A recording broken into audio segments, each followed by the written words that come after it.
ArcheAge is kinda going buy to play this fall. Submarines are now stalking the waters in World of Warships. Path of Exile wants you to fight the fungus, tower defense style, and is that a new Minecraft mod or a brand new MMORPG on the horizon? Get up, down for the bass and sound.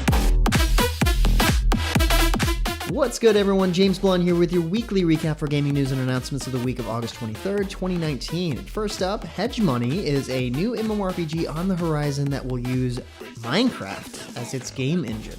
Set in the 14th through the 17th century Europe, the game will focus on shifting from current and popular MMO trends in favor of returning to classic MMORPG design principles.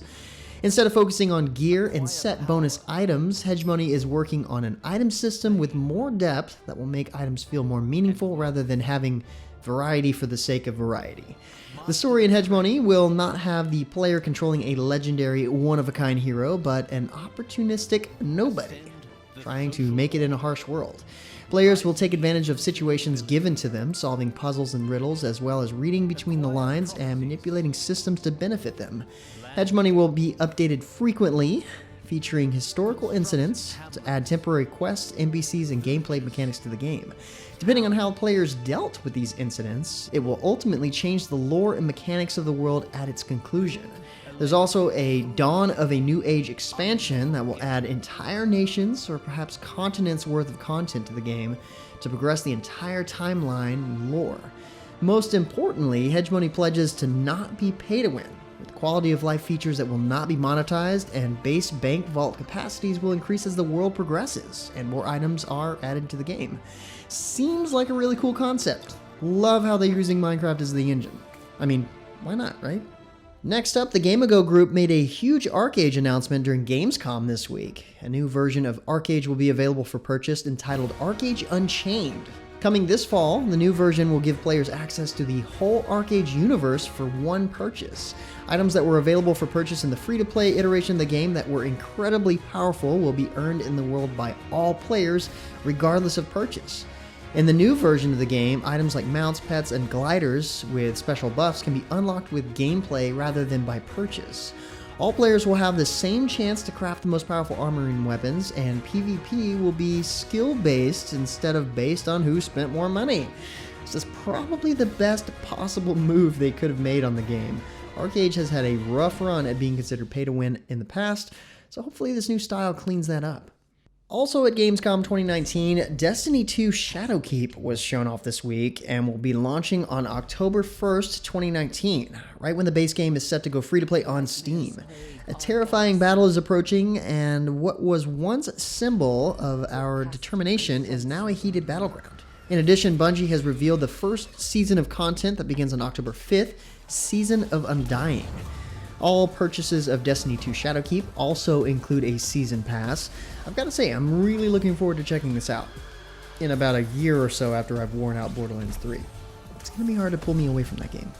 And on a slightly similar note, Vigor has officially launched on Xbox One this past week. Vigor is a looter shooter set in post-war Norway that has been part of the game preview program on Xbox Live for some time now. The official launch comes alongside the game's 1.0 update, which adds in new story challenges and customization variants to a pool of available choices for players. Likewise, World of Tanks announced its Steel Hunter event this week. In this new Battle Royale mode, it's up to you to hide in the shadows, finding equipment and upgrade your tank as you fight to survive against other players, and you guessed it, a shrinking save area. I'm honestly surprised this didn't happen sooner. Battle Royale games need more tanks. Also with Wargaming, World of Warships received its new 0.8.7 update this week. This update adds a new French event. There are new French destroyers to discover in the tech tree and a brand new unique commander to obtain. The new commander possesses 3 talents simultaneously, giving him bonuses to his chance to set fires with his main artillery after a key area has been captured, reduced reload times, and increased speed of his ships based on the amount of potential damage received. The continuation of the French arc has its own unique collection as well. The new update also sees a rework for anti-air defenses that will ensure their ability to function is based on player action and skill. For the full breakdown of the update, check out the link in the description below. Also during Gamescom this week, Wargaming made a huge announcement for World of Warships. Submarines are coming to the game. A brand new cinematic revealed the mighty submerged vehicles, and 3 nations will receive these stealthy vehicles first. The US with the Cachalot, Salmon, and Balau, Germany with the U-69, the U-190, and the U-2501, and the USSR with the S-1, L-20, and K-1. Over the next few weeks, players will get ready for the upcoming Super Test phase, and commanders can also look forward to this fall's PvP event, where submarines will be available to use for a limited time. This will be to evaluate the changes brought to the new class. Wargaming is, of course, looking to expand the submarine offering to other nations in the future, with Japanese fleet to follow. Additional researchable and premium ships will also become available. The uniqueness of submarines resides in their ability to appear in places they are least expected, dislodging enemy ships from choke points via surgical torpedo volleys before disappearing again.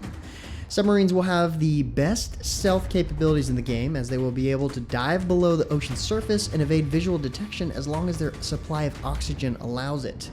This brand new ability will let players launch surprise attacks on the enemy team and become invulnerable to most types of damage.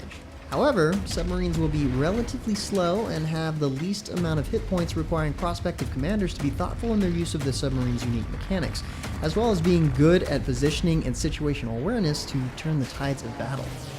This is pretty cool, and it looks like the community is really looking forward to it. The next major update to hit Dauntless has arrived. Update 0.9.2 Neon and Ether. This update, which launched this past week, introduced the newest Hunt Pass to the game. The Zephyr Strike Hunt Pass will offer some awesome new cosmetics as always, such as the first neon hair tints. Neon and Ether will feature the first faction fight in the game as well. Players will choose a side, Endurance or Defiance, and equip a sigil. Each hunt will earn points for your team, and the winning faction's lantern will be added to the store for free. The other lantern will come later, but for a price. Patrol Chest 2.0 have launched as well, and is essentially a stash of bonus loot. Should you have a chest available and complete a patrol, you can open a chest for more rewards. The type of loot will depend on the patrol you go on. Want something new to fight? Within the trials, there's something ferocious known as a Styxian. All we know for sure is that they are aggressive and were known internally as shark cats. No good comes from something known as a shark cat. Just saying. In other MMO news, it was announced this past week that Astellia Online is launching on September 20th, 2019. Those who pre-order will be able to join a Head Start event that will begin as early as September 20th. Pre-orders end on the 19th of September, so there's still plenty of time to get into the Head Start event. Players with eligible packages can pre-download the client and reserve their character name starting on September 12th. Launch day will have a number of additions that have been in the works since the end of the beta testing phase. Female warrior assassin characters will be available as a commitment to Barunsen's idea of a tailor-made version of Astellia for Western audiences. There will be plenty of in-game events, with GMs actively participating with the community as well. New features, updates, and additions will follow in the next couple of months. These include class evolutions, the first tier of Legendary Dungeons opening, holiday events, a new Estelle, and more. Now, we all know Gamescom is awesome for so many reasons, but here's another one. Ubisoft announced this past week that For Honor for PC will be completely free. If you download it between now and August 29th, you can keep the game forever. Unfortunately, this doesn't include any of the season's worth of content that the game has had since its launch, including additional characters, so for those, you'll have to pay. In the meantime, pick up the base game for free at the Uplay store, because why not? Next up, Lifelike Studios brought their free-to-play Rogue Heist to Steam Early Access this week. Players team up for 6v6 online battles where you hack into an ambush convoy safe and steal as much loot as possible. You'll also have to defend your stolen wealth from the other team. There are several roles to pick from, including Assault, Support, and Hacker.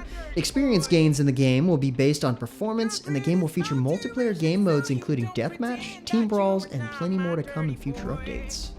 Check it out at the site post at MMORPG.com.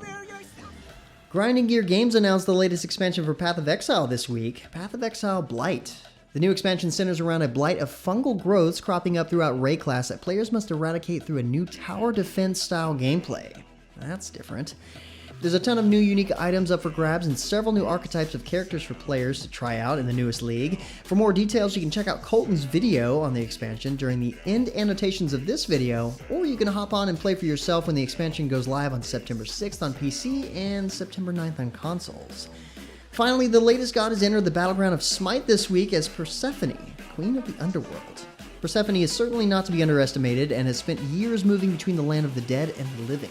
She has gained a unique understanding of the value of human life, and she vows to topple off the self-proclaimed king of gods to ensure humans are more than merely worshippers.